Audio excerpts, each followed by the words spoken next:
नमस्कार। ये बिहार का रण है और सबके जहन में एक ही सवाल कि बिहार का नेता कैसा हो। और मुकाबला बहुत दिलचस्प है और इसका एक सबूत, इसकी एक बानगी इस बात से मिलती है कि एबीपी न्यूज ने जब सर्वे किया था अब से कुछ महीनों पहले, उसमें महागठबंधन और एनडीए के बीच 17 सीटों का फासला था और जो ताजा सर्वे है उसमें फासला सिर्फ 4 सीटों का रह गया और अभी तो एक महीना बाकी है पहले चरण के मतदान में। एबीपी न्यूज के इस विशेष कार्यक्रम में 2 बेहद खास मेहमान मेरे साथ, बीजेपी की तरफ से शहनवाज हुसैन साहब और पवन वर्मा साहब जनता दल यूनाइटेड की तरफ से, और साथ ही ऑडियंस जिनके ढेरों सवाल होंगे। मगर सबसे पहले शुरुआत हम शहनवाज हुसैन साहब आपसे करना चाहेंगे। 1 मिनट में बताइए बिहार का नेता कैसा हो और आपका वक्त शुरू होता है। अब बिहार का नेता ऐसा हो जो पिछले 80 से लेकर 10 साल कांग्रेस, 15 साल लालू जी और 10 साल नीतीश जी, ये 3 मुख्यमंत्रियों ने जो बिहार के साथ नाइंसाफ़ी की है उसको इंसाफ में बदल सके। जो बिहार में उद्योग नहीं है, बिहार के नौजवान शिक्षा के लिए बाहर जा रहे हैं, जो आज बिहार की जिस तरह की हालत है उसको बदल सके।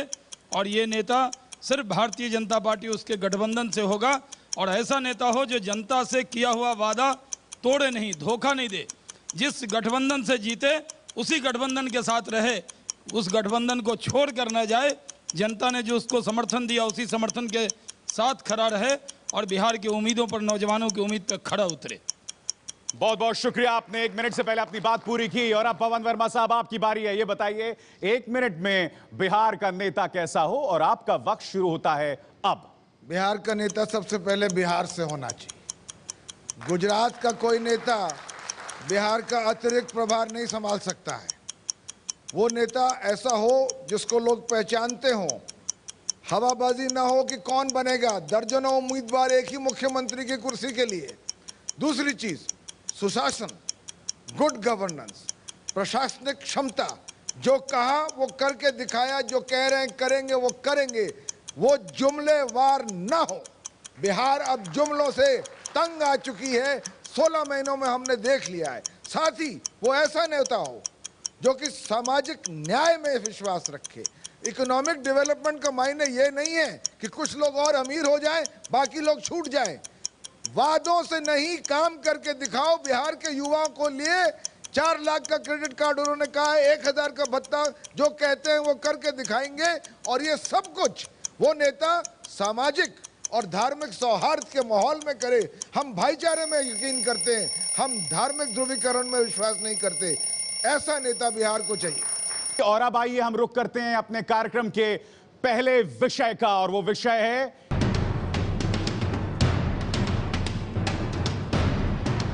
बिहार में बीजेपी का चेहरा कहां है।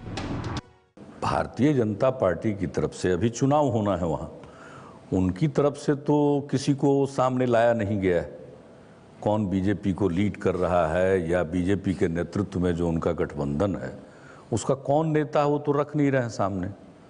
हर अवसर पर वो सीधे अपने सबसे बड़े नेता, जो एक तरह से कह सकते हैं कि सबसे बड़ा अस्त्र बीजेपी के पास है, उसी का प्रयोग कर रहे हैं। शहनवाज जी, एबीपी नीलसन का जो पोल आया है, सर्वे के नतीजे आए, एक बहुत ही दिलचस्प आंकड़ा है। उसमें आंकड़ा यह है कि 51% जनता चाहती है कि बीजेपी एक स्थानीय चेहरा को प्रोजेक्ट करे और सिर्फ 45% चाहते हैं कि प्रधानमंत्री मोदी का चेहरा हो, यानी कि लोकल फ्लेवर ज्यादा इंपॉर्टेंट है बनिस्बत प्रधानमंत्री मोदी के चेहरे की।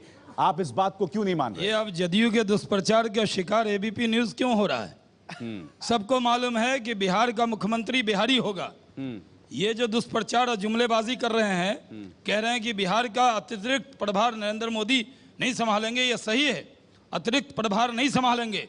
ऐसा ही मुख्यमंत्री होगा जैसे देवेंद्र फडणवीस, रघुवर दास, इस तरह ये मुख्यमंत्री हुए। वहां हमने अनाउंस नहीं किया था और हमने उसी झारखंड की जमीन पर जदयू, राजद और कांग्रेस को 0 पे आउट करके दिखाया था। इनका गठबंधन था और वहां हमारा मुख्यमंत्री हुआ है। बिहार में जदयू के पास नेता का अकाल है, अगर नीतीश कुमार नहीं तो कोई नेता नहीं। राजद में अगर लालू जी को सजा हो गई तो कोई नेता नहीं।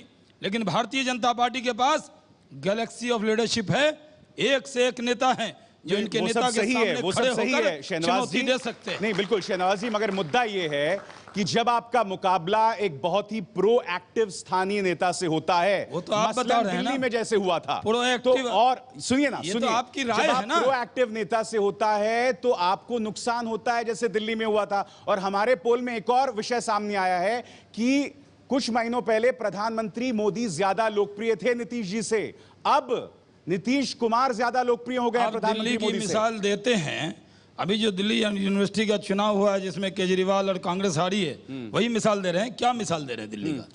नहीं, सवाल ये है कि जब आप दिल्ली में उतरे थे। हाँ, दिल्ली, अच्छा तो चुनाव आपको- का। हाँ, आपको जान दिल्ली ही याद रहती है। अब दिल्ली बदल गई है। दिल्ली में छात्र संघ का चुनाव हुआ और जिनको आप बड़ी भारी नेता मान रहे हैं वो लोग भारी बुरी तरीके नौजवानों ने उनको पराजित ठीक है। किया है। दूसरी बात, आप प्रोएक्टिव लीडर, आप सर्टिफिकेट दे रहे हैं ना नीतीश कुमार जी को, प्रोएक्टिव लीडर हैं। वो पाला बदल लीडर हैं। बिहार की जनता ने उनको भारतीय जनता पार्टी और जदयू को गठबंधन दिया था और ये नारा दिया था नया बिहार नीतीश कुमार, और वो चले गए लाठी में तेल पिलाने वाले लालू यादव के साथ जंगल राज में चले गए। उनको प्रोएक्टिव नेता बिहार के लोग नहीं मानते हुए जो पाला बदलते रहते हैं हमेशा। वो पाला नहीं बदलते, वो समझ जाते हैं कब किसको छोड़ना है। अच्छा, मौसम ये मैं समझ, और ये मैं कहना चाहता हूं आपसे, आपने पूछा मुख्यमंत्री का इनके पास दावेदार क्यों नहीं है। मैं इनकी व्यवस्था समझता हूं। मुगलई खानदान के आखिरी दिनों में एक कहावत थी, यक अनार सद बीमार, एक अनार 100 बीमार। इतने दावेदार हैं कि इनका तो वही कहानी है कि मेरी जिंदगी का बस इतना फसाना, किसे याद रखूं किसे भूल जाऊं। तो ये ऐसा गठबंधन जिसमें न तो कोई मुख्यमंत्री का चेहरा, सुन लीजिए बात, और दर्जनों उम्मीदवार, ये सुशासन कहां से देगा? नहीं, मैं ये तो बताता हूं कुर्सी पवन की जी लड़ाई दिक्कत क्या करेगा है सिर्फ। आपकी। दिक्कत एक मिनट शहनाज जी, दिक्कत आपकी ये है कि अगर आप ये मुद्दा बार बार इसलिए उठाते हैं क्योंकि आप इस मुद्दे से लोगों का ध्यान भटका सकें कि नीतीश जी अब लालू जी के साथ आ खड़े हुए हैं। यही वजह है कि आप इस मुद्दे को उठाते हैं कि ये चेहरा क्यों नहीं है इनका। देखिए, लालू जी के साथ हम खड़े हैं इसलिए क्योंकि आज हम समझते हैं, जैसे नीतीश जी ने कहा था, एक टैक्टिकल अलाइनमेंट एक पर्टिकुलर पॉलिटिकल गोल के लिए जरूरी है। लालू जी 1990 में सामाजिक न्याय के मूर्त रूप थे। गलतियां जरूर हुई होंगी, उसके बाद आज उसमें कितने वर्ष बीत गए ये खुद ही उसको गिनवाते हैं। आज हमने ऐलान किया है कि हमारे कैंडिडेट्स में एक भी कैंडिडेट ऐसा नहीं होगा जिसकी आपराधिक पृष्ठभूमि होगी। सामाजिक न्याय के मूर्त रूप सुन लीजिए सर, लोगों का भाषण निकाल के देखिए। हमने नीतीश कुमार जी के साथ जब वो मुख्यमंत्री के लिए न्याय मांग रहे थे, लालू जी और कांग्रेस ने अन्याय किया था, इसलिए न्याय यात्रा पर निकले थे। तब वो क्या कहते थे? वो उस वक्त लालू जी के राज को आतंक राज कहते थे। आज लालू जी के कसीदे पढ़ रहे हैं क्योंकि नीतीश कुमार जी के पास कोई वोट बैंक नहीं है, वो लालू जी के वोट पे लड़ना चाहते हैं। तभी फेयर डिबेट है। बोलिए। तो मैंने कहा कि आज की हकीकत देखिए, परिस्थिति देखिए। हमने, महागठबंधन ने कहा कि हम कोई आपराधिक पृष्ठभूमि का कैंडिडेट नहीं खड़ा करेंगे। हमने चुनौती दी बीजेपी को, आज तक जवाब नहीं आया क्योंकि उनके नए मित्र हैं पप्पू यादव। और मैं बता देता हूं, आप देख लीजिए कि कल मैं टेलीविजन के एक डिबेट में था, बार बार बीजेपी के प्रवक्ता से पूछा गया कि आपका इनकी तरफ क्या रुख है, ऐसे झेपे जैसे नई नवेली बहू थे। तो कहने की बात यह है, चलिए ठीक है, पप्पू मैं आपकी बात समझ गया पवन जी। दुल्हन की तरह शर्मा के जब मैं कह दूंगा, मैं आपको बता दूं, और आप ये बताइए, जो लालू यादव के सजा याफ्ता लालू यादव के साथ जिसका गठबंधन हो, वो बात करे कि अपराध मुक्त चलिए मैं बहस कोई बिहार के लोग यकीन करने वाले मैं बहस को विषय अब जनता की तरफ करता हूं। पहला सवाल। सर नमस्कार। विलियम वर्ड्सवर्थ ने कहा था कि नाम में क्या रखा है। गुलाब को अगर किसी भी नाम से जाना जाए तो उसकी खुशबू को क्या फर्क पड़ता है? क्या भारतीय जनता पार्टी अपने मुख्यमंत्री के उम्मीदवार को लेकर इसी को अपना उदाहरण मान चुकी है क्या? नहीं, हमने पहले कहा कि कई बार हम जहां अकाल हो, लालू जी की यहाँ सजा हो गई तो कोई दूसरा बन नहीं सकता। इनके यहाँ नीतीश जी के अलावा एक नेता है, बाकी सब कार्यकर्ता है इनके। चलिए नेता तो हमारे यहाँ गैलेक्सी ऑफ लीडरशिप है, और इसलिए भारतीय जनता पार्टी तय करेगी, हमारे विधायक तय करेंगे कि कौन विधायक दल का नेता हो। शहनवाज और हुसैन क्यों नहीं? शहनवाज हुसैन क्यों नहीं? देखिए, हम कार्यकर्ता हैं पार्टी के और मेरा नाम ही शाहनवाज है। हाँ। शाहनवाज का मतलब शाह नहीं है, हाँ। शाह को नवाजने वाला है। चलिए। तो जो भी मुख्यमंत्री बनेगा उसमें हम रोल अदा करेंगे, हम मुख्यमंत्री के नहीं, दौड़ में नहीं। पहले आप ठीक में है। बिहार की ट्रेन छूट जाएगी। चलिए अगला सवाल अगला सवाल आप ही से पवन जी। पवन जी से मेरा सवाल ये है कि जैसे आप बोल रहे हैं कि लीडरशिप की कमी है। देखिए, बीजेपी एक लोकतांत्रिक पार्टी है और भारतीय लोकतंत्र को सपोर्ट करती है। विधायक दल जिसको नेता चुनेंगे वो मुख्यमंत्री होगा। दूसरी बात, आप जो कल्ट फिगर की बात कर रहे हैं, नीतीश जी और लालू जी, आप कभी जंगल राज की बात करते थे, आप उस लालू जी की आज पूजा कर रहे हैं। सर, आपको थोड़ी सी शर्म आनी चाहिए। देखिए, भद्र भाषा का इस्तेमाल कीजिए। शर्म किसको आनी चाहिए उसकी बाद में करेंगे। रामविलास पासवान अब बीजेपी के साथ हैं। उन्होंने कहा था ये भारत जलाओ पार्टी है। मांझी जी उनके साथ हैं। मांझी जी के पहले 4 महीने जब उनको मुख्यमंत्री बनाया था नीतीश जी ने, मैंने नहीं कभी सुना कि कोई पॉलिटिकल पार्टी एक महादलित नेता को इस तरह से तिरस्कृत करेगी। रोज उनकी आलोचना। जब उनके खेमे में चले गए तो वो महादलित लीडर बन गए और उनके अपने पवन प्यारे जी, हो गए। आप तो जानते हैं इसलिए पासवान मेरा ने- कहने का मतलब ये, मैं बात जवाब दे दूं, 20 सेकंड में दूंगा। कहने की बात ये है, आज जंगल राज की बात करके ये भटकाने की कोशिश है। हमारा जो मेन मुद्दा है वो भटकाने की कोशिश सुशासन कैसे है? गुड गवर्नेंस है। भटकाने की और कोशिश कैसे है पवन जी? लालू जी और नीतीश आरजेडी। कुमार का राजनीतिक वजूद लालू विरोध था, वो जंगल राज विरोध था। बिहार की जनता कांग्रेस ने विरोध एतबार भी इसलिए था। किया था क्योंकि आपने वादा किया था और काफी हद तक डिलीवर भी किया था, इस बात को कोई डिनाई नहीं कर सकता है। मगर आप अब उस जंगल राज के बयान से ही खुद को अलग कर रहे हैं। मैं कैसे? बयान से अलग नहीं कर रहा। आप मेरी एक बारीकी जो बात कह रहा हूं उसको समझने की कोशिश। आज एक जंगल राज मुक्त बिहार जिसमें लॉ एंड ऑर्डर की प्राइमेसी और कानून का राज है, उस गोल के साथ लालू जी पूरी तरह से मुतमईन है। साहब लालू जी मुतमईन है। हाँ, अब बताइए क्या कीजिएगा? अब लालू जी मुतमईन है, बिहार की जनता मुतमईन नहीं है। पर पप्पू यादव क्योंकि नहीं है उसमें, और ये जानबूझ के पप्पू यादव का नाम लेते हैं। पप्पू यादव जी से हमारा अलायंस नहीं हुआ है। एक तो इनसे अपेक्षा नहीं है कि जो नहीं हुआ वो भी हम कहें आपके साथ मलखान सिंह है, तो हुआ है क्या अलायंस आपका? आपका हुआ नहीं तो हम नहीं बोल रहे हैं। दोस्ती तो है शाहनवाज भाई, कुछ तो दोस्ती तो दोस्ती हमारी है। आपसे भी है। और अब हम रुक करते हैं कार्यक्रम के दूसरे पड़ाव का, और वो विषय ये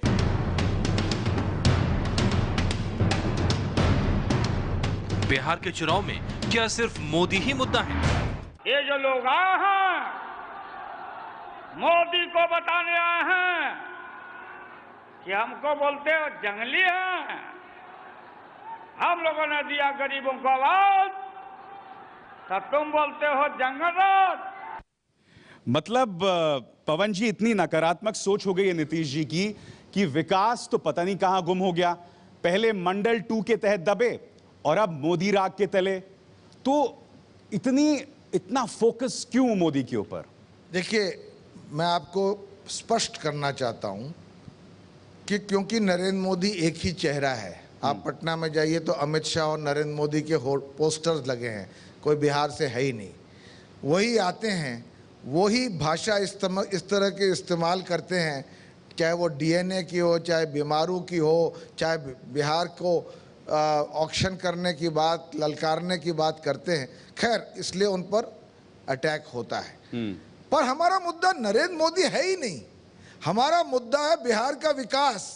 और बिहार की सबसे ज्यादा किसी ने व्यवस्थागत उपेक्षा की है तो बीजेपी नरेंद्र मोदी के नेतृत्व के नीचे। कमाल हो गया 15 साहब। महीने 15 महीने कांग्रेस के 15 साथ हैं। महीने 10 सुन लीजिए, आपका शासन, आप मोदी कहां बीच से में खलनायक हो गए? 15 महीने तक वो बिहार आए नहीं, उसमें पैकेज मिला। अनुपस्थित थे। हम उनकी याद में अक्सर उन्हीं को भूल गए। बताइए साहब। भूल मोदी जी गए। के दिक्कत ये है कि नरेंद्र मोदी का ही चेहरा दिखता है इनको पूरे जगह। और मैं आपको बता दूं, सोने के बाद ख्वाब में भी इनको नरेंद्र मोदी ही दिखते अरे हैं। साहब, हमें अच्छी नींद और आती है। साथ में इनको लालू जी का जो साया है तेल पिलाई हुई लाठी लेके जो साथ में खड़े हुए हैं, वो इनको तेल पिलावन और लाठी घुमावन नजर नहीं आते, इनको नरेंद्र मोदी नजर आते हैं। क्योंकि मालूम है, क्योंकि यही लोग हैं जो नीतीश कुमार जी को चढ़ा चढ़ा कर उन्होंने कह दिया कि ये पीएम बनने चाहिए, और पीएम बनने चले थे तभी यही कहा था कि नरेंद्र मोदी की हवा नहीं है, बुलोर की हवा है। और बुलोर की हवा ऐसी चली कि 2 सीट पर रह गए। ठीक है, और अभी भी नरेंद्र मोदी को नरेंद्र मोदी को जितना टारगेट करेंगे, जितना ही नरेंद्र मोदी के खिलाफ बोलेंगे, उतनी इनकी सीट घटेगी और सिंगल डिजिट में रह जाएंगे। मेरा सवाल सर पवन सर आपसे ये है कि आप जब लालू जी के साथ मतलब गठबंधन में हैं और बार बार ये कह रहे हैं कि जंगल राज वाला या फिर उनका जो भी था वो अब खत्म हो चुका, सामाजिक न्याय के वो नेता बन चुके हैं, लेकिन साथ ही साथ वो जिस तरीके से अपने परिवार को बढ़ावा दे रहे हैं राजनीति में, इस पर आपका क्या कहना है? मेरा ये कहना है कि अगर वो अनोखे होते, पहले तो वो कर रहे हैं कि नहीं ये तो देखने की बात है। अभी तक तो कोई उनका अपना, अभी तक ना मुख्यमंत्री बना है, ना वाइस प्रेसिडेंट बना है, ना कुछ बना है। पर अगर मान लीजिए आपकी बात सच भी हो और ये बीजेपी हम पर आरोप लगाए, तो शिवसेना में देख लीजिए, अकाली दल में देख लीजिए, रामविलास पासवान को देख लीजिए, मैं आपको एक बहुत छोटी सी मिसाल देता हूं। तो ये बात क्या कर रहे हैं, किसकी बात कर रहे हैं? ठीक है, मैं आपको बहुत छोटी सी मिसाल देता हूं। सवाल पे ताली नहीं बजी, नहीं जो सवाल से क्यों भटक गए? लालू जी के बारे में सर्टिफिकेट दे रहे हैं कि लालू जी परिवारवाद से अलग हैं। खुद राबड़ी देवी को मुख्यमंत्री बनाया, बेटी को चुनाव लड़ाया, अब बेटों को लड़ा रहे हैं तो शिवसेना महाराष्ट्र चले गई। अच्छा शहनवाज हुसैन जी, मैं आपसे सवाल है, आपके पहले ही आपने जब शुरुआत की थी अपनी बात, आपने उद्योग की बात की थी। बिहार में 3345 इंडस्ट्री है, वो जो देश का 1.5 इंडस्ट्री, आपने इतने जब गठबंधन था आपका जेडीयू, तब ये बात आपने क्यों नहीं उठाई? इंडस्ट्री की बात आपकी जब आपने चालू की थी तो पहले ही आता कि जो माइग्रेट होता है बिहार, पूरे देश में बोलता है कि यूपी बिहार के लोग मेरे हुए, तब आप उस समय क्यों नहीं किया आपने? और अभी तक आप पैकेज अब क्यों आया आपका 125 करोड़ का? देखिए, ये तो माना इन्होंने, जो जदयू समर्थित लोग हैं उनको एक बात पच नहीं रही कि नरेंद्र मोदी जी ने 1,25,000 करोड़ का पैकेज दिया, उनको अनपच हो रहा है। उनको लग रहा है कि ये क्यों दिया, एक तो मिला तो पेट में दर्द हो रहा है, और दूसरा कहा कि विशेष राज्य का दर्जा दीजिए। हमने पिछड़ा जिला घोषित किया, उसमें 26 जिला है जहां वहां पर इंडस्ट्री लगेगी, टैक्स में छूट होगा। नीतीश कुमार जी का जब भी भाषण सुनिएगा, भाषण में ये होगा हमने साइकिल बांट दिया। दुनिया रॉकेट पे जा रहा है, खाली साइकिलें का चर्चा कर रहे हैं। एक सुई नहीं लगाई, 10 साल मुख्यमंत्री रहे, एक इंडस्ट्री नहीं लगी। शाहनवाज भाई ने उस पैकेज का जिक्र किया, हमने उसका स्वागत किया, चाहे किस भी शैली में उसको हमें दिया गया, जैसे पूरे प्रदेश की और बिहार के हर लोग की नीलामी लग रही हो, स्वागत किया। फिर हमने शायद ये भी करते होंगे, आपके घर कोई चीज़ आई, उसका विश्लेषण किया। विश्लेषण करने में हमने पाया, परत दर परत खोलते हुए, कि इसमें तो दिया तो लगभग कुछ है ही नहीं। 2007 से चलती हुई स्कीमों को रीपैकेज करके दे दिया। मैंने उनको एक शेर सुनाया था, गालिब का सुन लीजिए। ठीक है, वो जरा सा बदल के, हमको मालूम है, गालिब कहते हैं जन्नत, मैं कह रहा हूं हमको मालूम है पैकेज की हकीकत, लेकिन दिल बहलाने को गालिब ये ख्याल अच्छा है। ये हकीकत है उसकी। चलिए, बहुत त्वरित इसका जवाब, फिर मैं अगले विषय का रुख करना चाहूंगा। शहनवाज जी, देखिए, दिक्कत ये है कि ये कहते हैं कि हमें कुछ नहीं दिया, वो पैकेज नया है, पूरा एडवर्टीजमेंट करके उसको बताया कि पैकेज नया है। इनकी परेशानी ये है कि ये बिहार का भला होते हुए नहीं देखना चाहते। नरेंद्र मोदी ने IIM दिया, नरेंद्र मोदी ने विक्रमशिला में सेंट्रल यूनिवर्सिटी दिया, नरेंद्र मोदी ने अस्पतालों के लिए पटना गया, भागलपुर के लिए 200 करोड़ रुपए, 600 करोड़ रुपए दिए। तो जो बिहार के लिए काम किया है, चाहे बिजली के क्षेत्र में, सब में पैसा देने का काम किया। अब ये कह रहे हैं कि सब कुछ पुराना है, और आप पुराने लालू यादव के साथ खड़े हैं, तो वो पुराना नहीं है। लेकिन पैकेज में इनको, क्योंकि जानबूझ के इनको हर चीज पुरानी लगती है। नरेंद्र मोदी जी ने जितना बिहार के लिए किया, बिहार की जनता उनसे मोहब्बत करती है। और मुझे याद है शहनवाज जी, जो पहली प्रतिक्रिया आई थी जनता दल यूनाइटेड की तरफ से, उन्होंने इस पैकेज को राजनीतिक रिश्वत करार दिया था। पहले कहते राजनीतिक रिश्वत, बता दूं क्यों कहा था ऐसा? इसलिए कहा था कि 14 महीने प्रधानमंत्री अनुपस्थित रहते हैं बिहार में। जिन बिहार ने नीतीश उनको कुमार पटना के वोट बाहर दिए नहीं थे। जाते, एक मैं मिनट जवाब शहनवाज दूंगा। भाई, 14 महीने गायब। सर मेरी चुनाव गुजारिश के है, एन वक्त हम पर पैकेज पे एक अलग से खोखला चर्चा पैकेज करेंगे। लेके आते हैं। पैकेज नरेंद्र पे मोदी पे सवाल उठेगा तो उसका प्रधानमंत्री जी सफाई आपका। मुझे देना पड़ेगा। नहीं शहनवाज जी, पैकेज पे हम अलग से चर्चा नहीं, करने मैं जा एक रहे काम हैं। कह रहा हूँ, नहीं। ये एक फॉर्मूला बना है। नरेंद्र मोदी 14 महीने से गायब हैं। हाँ। नीतीश कुमार जी पिछले 15 महीने से जनता के बीच में नहीं गए। समस्तीपुर में गए, वर्कर आए मांगने तो कहा अभी जाऊंगा, साइन करूंगा तो सड़क पर ला दूंगा। ये नहीं पता बिहार की जनता उनको सड़क पर ला नीतीश दूंगा। कुमार गए। ये अब पटना मैं गए, रुक करना पटना में चाहूंगा। बैठते हैं, ठीक है। चाहते हैं कि ये जनता के कैसा बीच आरोप दोनों मेहमान मेरे ये साथ बने कैसा हुए आरोप हैं। दोनों मेहमानों के बीच जबरदस्त बहस जारी है।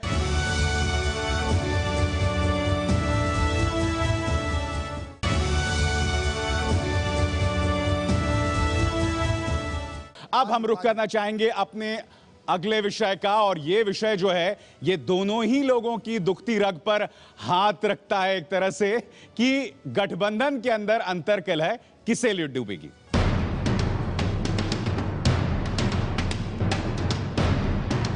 दोनों गठबंधनों में अंदरूनी कलह असर दिखाएगी। जिस आधार पर राष्ट्रीय लोक समता पार्टी को सीटें दी गई, उसी आधार पर लोक जनशक्ति पार्टी के साथ भी सेम पैरामीटर्स इस्तेमाल किए जाने चाहिए थे। भारतीय जनता पार्टी बड़ी पार्टी है और इसी के खाते में बड़ा सीट भी है, तो घोषणा वार्ता के बीच में एक पक्षीय घोषणा यह उचित नहीं है। समाजवादी पार्टी और सेक्युलर नहीं है, सेक्युलर वो हैं जिन्होंने बीजेपी के साथ 10 से लेकर 12 साल तक सरकार चलाई, बीजेपी की जबरदस्ती। शहनवाज जी, मुझे याद है अमित शाह साहब का वो शानदार प्रेस कॉन्फ्रेंस जिसमें उन्होंने घोषणा की थी। मैं आपसे एक सीधा सवाल पूछना चाहता हूं, क्या अमित शाह गलत बयानी कर रहे थे? क्या उन्होंने झूठ बोला था जब उन्होंने कहा था ऑल इज वेल? क्योंकि अगले दिन चिराग पासवान ने कहा कि हम तो सख्ते में थे, इन्होंने हमको यानी कि हिंदुस्तानी आवामी मोर्चा को इतनी सीटें दे दी और हम सख्ते में थे उस पूरी घोषणा के साथ। तो इसका मतलब यह हुआ कि अमित शाह साहब झूठ बोल रहे थे?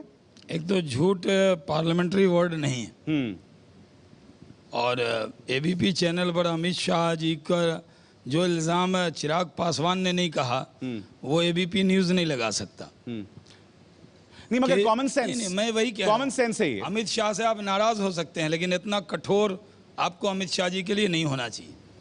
पहली बात ये कि गठबंधन की राजनीति है, हम जीतने वाले दल हैं, इसलिए हम पर प्रेशर बहुत है, हमारे सहयोगी पर। इनके यहाँ दिक्कत नहीं थी, इनके यहाँ राहुल जी थे, बंटवारा हुआ, 40 खुद ले ली, 100 इनको दे दी, 115 सीट इनकी सीटिंग थी, तब भी इनको 100 मिल गई, क्योंकि इनको पता था कि अगर नहीं गठबंधन करेंगे तो इनका क्या होगा, तो उन्होंने कर लिया। हमारे यहाँ जो गठबंधन हुआ उसमें इच्छा उनके पार्टी के हर कार्यकर्ता की ज़्यादा होती है, ज़्यादा से ज़्यादा सीट लड़ें, इसलिए उन्होंने जो इच्छा की उसको ठीक से बंटवारा किया है। और चिराग पासवान जी ने जो कहा है कि हम पूरी तरह से संतुष्ट हैं, कल हमारा बंटवारा टिकट का हो गया है, सीटों का, कहीं कोई दिक्कत नहीं है, ना अमित शाह झूठ बोलते हैं। नहीं देखिए ऐसा है, अब आप बहुत ही सुविधाजनक अंदाज में उनके बयान का जो ऑपरेटिव हिस्सा है उसे आप नजरअंदाज कर रहे हैं। कौन सा हिस्सा बताइए? जिसमें उन्होंने कहा कि जिस तरह से हमको यानी कि हिंदुस्तानी आवामी मोर्चा को सीटें दी गई, हम उससे सख्ते में, वी आर शॉक्ड। ये उनके बयान हैं चिराग पासवान के। उनका जो कहने का था वो उन्होंने कहा कि हम पार्टी से या रालोसपा से कोई दिक्कत नहीं है, ये नहीं सुनाई दिया आपको? ठीक है, ये सुना आपने या नहीं? बिल्कुल सुना, मैं आपसे ही बिल्कुल पूछता हूं। सुना, बिल्कुल सुना। उन्होंने कहा कि हम गठबंधन में जाएंगे, चुनाव लड़ेंगे, जीतेंगे, ये कहा कि नहीं कहा? कोई दिक्कत नहीं है। मैं बीजेपी के प्रवक्ता के तौर पे कह सकता हूं, हमारा गठबंधन ट्रांसपेरेंट है, कोई दिक्कत नहीं, हम मिलकर लड़ रहे हैं। ठीक है। एक मकसद है लालू जी और नीतीश जी से मुक्त बिहार को कराना, और उसको हम करा के रहेंगे। पवन जी, स्कूल में अक्सर एक शब्द का हमने एक सुना होगा, बुली। तो क्या सवाल ये कि क्या महागठबंधन के बुली लालू प्रसाद यादव हैं? क्योंकि मेरे ख्याल से आप लोगों ने एक 442 का फॉर्मूला तैयार किया था, 4 नीतीश, 4 लालू और 2 कांग्रेस। सुना है कि उस पूरे फॉर्मूले की लालू यादव बाकायदा बखिया उधेड़ रहे हैं, सीमांचल से लेके तमाम जगहों पर ऐसा दबाव बना रहे हैं। नहीं, मैं नहीं समझता कि आपकी खबर सच है।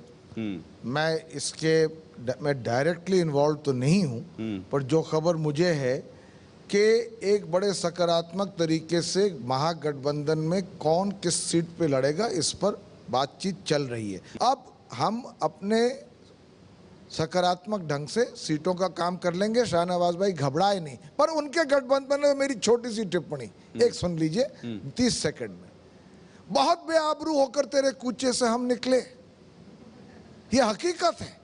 मैं कई दफे कहता हूं कि कई गुनाह आप लोग सब कर लीजिए, पर बीजेपी के साथ छोटे घटक दल के हिस्सेदार बनने का गुनाह मत कीजिए। सर मैं एक मिनट ये जो आपने बहुत अच्छा शेर पढ़ा, सुनिए ना, मैं बता रहा हूं आपको, मैं बता रहा हूं। आपने चिराग पासवान को कोट किया, मैं आपको कहता हूं ये सोची साजी रणनीति थी कि सारी सीटों में से सबसे ज्यादा 160 बीजेपी ले, एन मौके पे घटक दलों को विवश करे कि अच्छा ये बताइए, मुझे बताइए, आप तो बात एक मिनट मैं आता हूं। आज मांझी जी क्यों, जिस मांझी जी को बेइज्जत करके महादलित नेता के को महादलित का महाअपमान हुआ, नहीं खाने दिया, आने मार्ग से निकाला, आज मांझी जी की फिक्र में नीतीश कुमार दुबले हो रहे हैं। अच्छा, बड़ी मांझी जी से प्रेम हो गया है। ठीक है, आपने बहुत अच्छा शेर पढ़ा, बड़े बेआबरू होके तेरे कूचे से हम निकले। मुझे बताइए कि महागठबंधन कूचे से निकले, वो महागठबंधन के कूचे से तो साहब समधी साहब बहुत बेआबरू होके निकल गए थे। मुलायम सिंह, वो मुलायम सिंह जिन्होंने लालू को समझाया कि तुम नीतीश को अपना नेता स्वीकार करो, पवन जी, समझ गया, वो बेचारे कूचे से निकल गए बेआबरू होके। अगर कूचे में होते तो बेआबरू होकर निकलते, वो कभी महागठबंधन का हिस्सा थे ही नहीं। आप समझ नहीं रहे इस बात को। कौन सुनेगा? उनसे तो आपने गोल पोस्ट ही बदल दिया ना, है फैक्ट है, हकीकत बता रहा हूँ, सच्चाई बता रहा हूँ। ऐसा मोटी माला पहनाई थी। अब माला पहनाते हैं हम सबको, मैं शाहनवाज भाई को भी माला पहना लूंगा, पर मेरे गठबंधन के हिस्सेदार नहीं होंगे। एक मिनट शाहनवाज जी, 5 सीट क्यों दे रहे थे फिर आप, अगर वो महागठबंधन का हिस्सा नहीं थे तो? अब ये बात आपने सही सवाल पूछा। 5 सीट हम इसलिए दे रहे थे क्योंकि वो महागठबंधन के हिस्सेदार नहीं थे। उन्होंने बाद में आग्रह किया कि अगर आप लोग लड़ रहे हैं तो कुछ सीटों पे हम सिंबॉलिक तरीके से लड़ लें। चलिए, हमने उनको उतनी सीटें देने की कोशिश की जितनी संभव थी। उन्होंने कहा उसको स्वीकार नहीं, वो बाहर है उसके, महागठबंधन तटस्थ है। आप देखिए, मुलायम सिंह जी को इन्होंने अपना नेता बनाया, पार्टी का निशान का सब कुछ उनको सौंप दिया, मोटी मोटी माला पहनाई। अभी 4 की सीट वाली कांग्रेस को 40 सीट मिली और मुलायम सिंह जी को 5 दे रहे थे, तो कोई स्वाभिमानी आदमी इनके डूबते जहाज पर बैठेगा? मुलायम सिंह जी ने देखा कि लालू जी नीतीश जी का गठबंधन डूबता हुआ जहाज है, इसलिए वो कूद गए। अब हम रुक करते हैं अपने कार्यक्रम के, पवन बाबू ऐसे कहते थे, अपने कार्यक्रम के अगले विषय का, वो विषय जिसकी थोड़ी सी हमने चर्चा भी की थी, और वो है प्रधानमंत्री मोदी का विशेष पैकेज।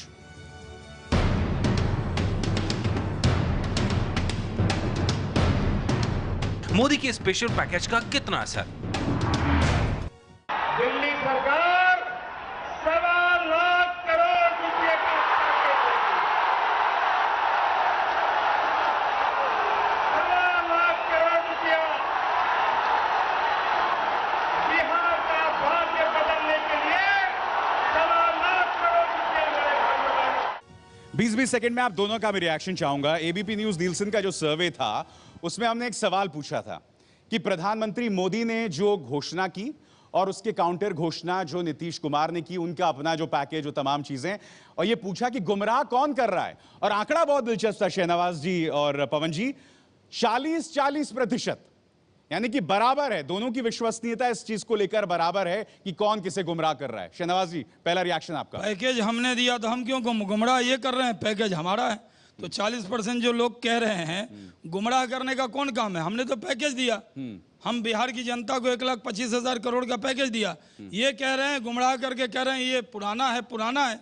अरे जो भी मिला उसके लिए थैंक यू बोलिए, ठीक है। और अगर इतना बड़ा दिल ना हो तो बिहार की जनता से उम्मीद कीजिए कि जो नरेंद्र मोदी ने कुछ दिया, आप कहते हैं इसमें इतना करोड़ पुराना है, अरे 1 रुपया भी नया मिल जाए उसके लिए थैंक यू कीजिए जो आप कह रहे हैं। जो किसी और ने कुछ दिया नहीं, हमने दिया, जो शाहनवाज भाई के इस जो इन्होंने सेंटेंस यूज किया कि जो दिया शुक्रिया अदा कीजिए। हाँ, 1,25,000 करोड़। हम याचक नहीं है। अरे आपको और आप दिया, तो बिहार की जनता को दिया। बिहार का हक है, बिहार का हक बनता है, और अगर आप बिहार के लोगों के बाद 14 महीने के बाद आते हैं ऐन मौके पर चुनाव के और आप कहते हैं 1.25 लाख करोड़ देंगे, तो हमारा हक बनता है कि हम आपसे पूछे कि आपने दिया क्या है। और उसमें हम देखते हैं कि 1,08,000 करोड़ तो पुरानी स्कीमें जो 2007 से चल रही थी उनको फिर से इकट्ठा करके डाल दिया है। 6,000 करोड़ ऐसे हैं जिनका कोई आधार ही नहीं है, न बजट है, नया कितना है आपके हिसाब से? शहनवाज जी, मैं आपसे जानना चाहता हूं, मैं एक स्पष्टीकरण चाहूंगा। आपने अभी कहा जो दिया थैंक यू कीजिए, क्या ये आप बिहार की जनता को कह रहे हैं? क्या कह रहे हैं? इनको कह रहे हैं। जनता तो कह ही रही है, जनता खुश है, जनता खुश है, जनता की खुशी से जलन में, हसद में है। इनको लगता है कि 1,25,000 करोड़ चुनाव के टाइम में क्यों दिया, तो क्या इंतजार करते चुनाव का? ठीक है, फिर आप कहते कि नहीं दिया। ठीक है, नरेंद्र मोदी ने 1,25,000 करोड़ दिया, बिहार की जनता के लिए दिया, जदयू के लिए नहीं दिया। चलिए अगला सवाल। कई बार आप लोगों के व्यक्तित्व आधारित राजनीति से हम लोग उब गए हैं और हम लोग चाहते हैं कि पॉलिसी बेस्ड और पॉलिसी बेस्ड पॉलिटिक्स हो। और हम लोगों के यहाँ भूमिहीन जो लोग हैं वो 65% बिहारी ग्रामीण भूमिहीन है। ये सामाजिक आर्थिक सर्वेक्षण है। हम लोग ये पूछना चाहते हैं कि बंदोपाध्याय कमेटी को आप लोग दोनों में से कौन लागू कर रहे हैं? ये बिहार का आज बहुत बड़ा ज्वलंत इशू है, इसको आप लोग समझिए। शहनवाज जी, देखिए, बिहार के जो भूमिहीन हैं और बिहार के जो गरीब लोग हैं उनकी चिंता करना, उनको जिनके पास कृषि है उसको पूरी तरह से मजबूत करना, ये हमारा मकसद है। जहाँ तक कमेटी का सवाल है वो बहुत पुरानी चीज़ है। हम नए सिरे से बिहार के किसानों की, भूमिहीनों की चिंता हमारी सरकार करे। ठीक है, अब अगला सवाल पवन जी आपसे होगा। सर, मेरा सवाल आपसे है कि नीतीश कुमार जी का ट्रैक रिकॉर्ड रहा है कि उन्होंने यूपीए सरकार से जो 12,000 करोड़ मांगे थे, सिर्फ 4,000 करोड़ रुपए खर्च कर पाए। 8,000 उनका बाकी है उसमें खर्च करना। 1,000 करोड़ रुपए वाजपेयी सरकार जी का बाकी है खर्च करना। और मोदी जी ने तो अपना पैकेज देकर के कर्तव्य निभाया, लेकिन कर्तव्य को करने से, ईमानदारी पूर्वक पैकेज के रुपये खर्च करने से नीतीश कुमार जी क्यों चूक गए? अब मैं आपको बता दूं, बहुत बढ़िया सवाल किया है। हाँ, ये पसंद आया है, ताली बजनी चाहिए। ये इनको पसंद आया है और उसका जवाब दे दूं। बिहार एकमात्र प्रदेश है जहां यूटिलाइजेशन ऑफ बजट 116% सालाना हुआ है। 80-90 नहीं, 116%।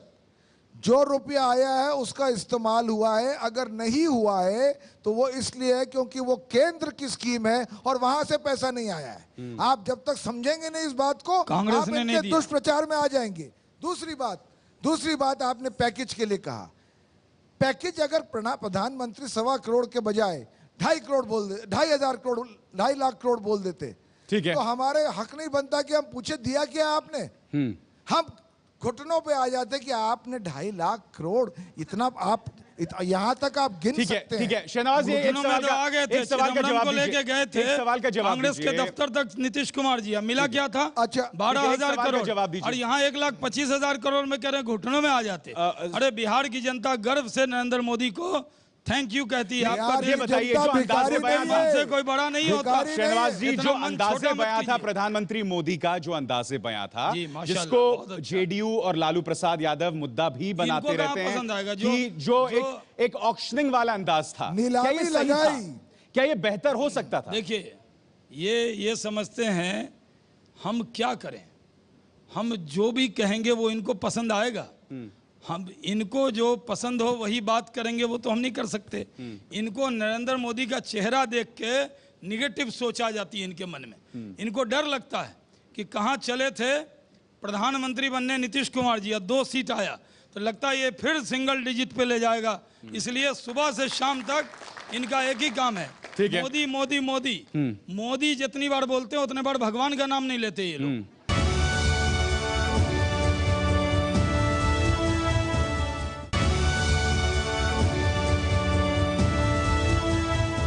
अब हम रुक करते हैं अपने अगले विषय का, और वो विषय बहुत ही संवेदनशील विषय है जिस पर काफी एक तरह से दोनों के बीच में बयानबाजी हुई है, और वो है प्रधानमंत्री नरेंद्र मोदी का डीएनए वाला बयान।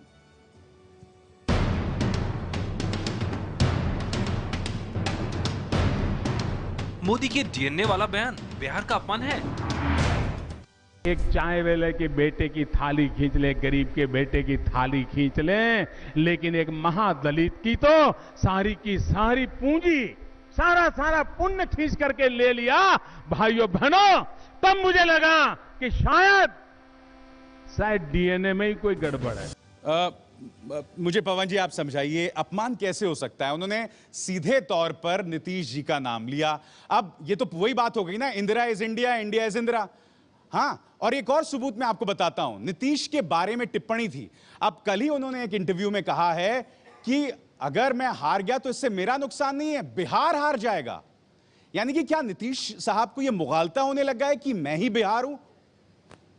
उनको इसका कोई मुगालता नहीं है, पर मैं आपको सच कहता हूं, उनको ये लगा कि ये भाषा अभद्र है, ये प्रधानमंत्री के लिए अशोभनीय है।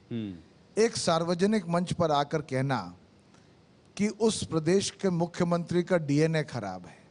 मैं आपसे एक सवाल पूछता हूं अभिषेक जी और आपके ऑडियंस से, मान लीजिए एक बिहारी प्रधानमंत्री हो और वो गुजरात जाए और सार्वजनिक मंच से कहे कि गुजरात के मुख्यमंत्री का डीएनए खराब है, क्या गुजरातियों को बुरा नहीं लगेगा?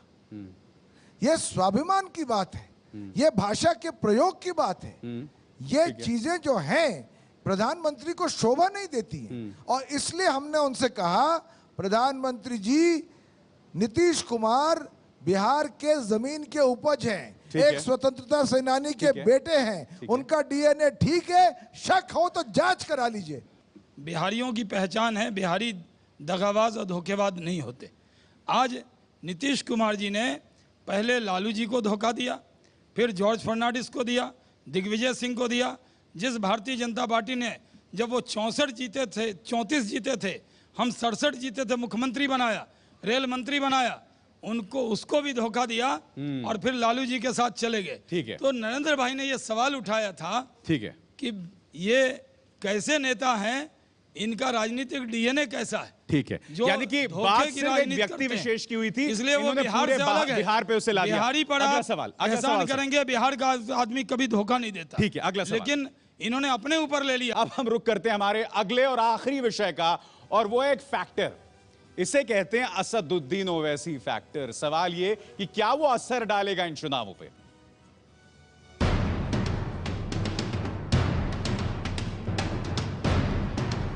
क्या ओवैसी के आने से महागठबंधन का खेल बिगड़ गया?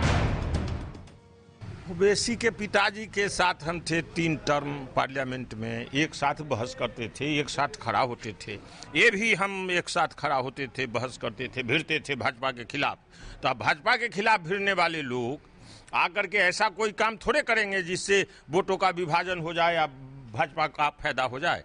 पवन जी, शुरुआत आपसे। मैं आपको सीधे तौर से कहना चाहता हूं, हम हर कट्टरपंथी सोच के खिलाफ हो, चाहे वो हिंदू हो, चाहे वो मुस्लिम हो या किसी और धर्म की हो।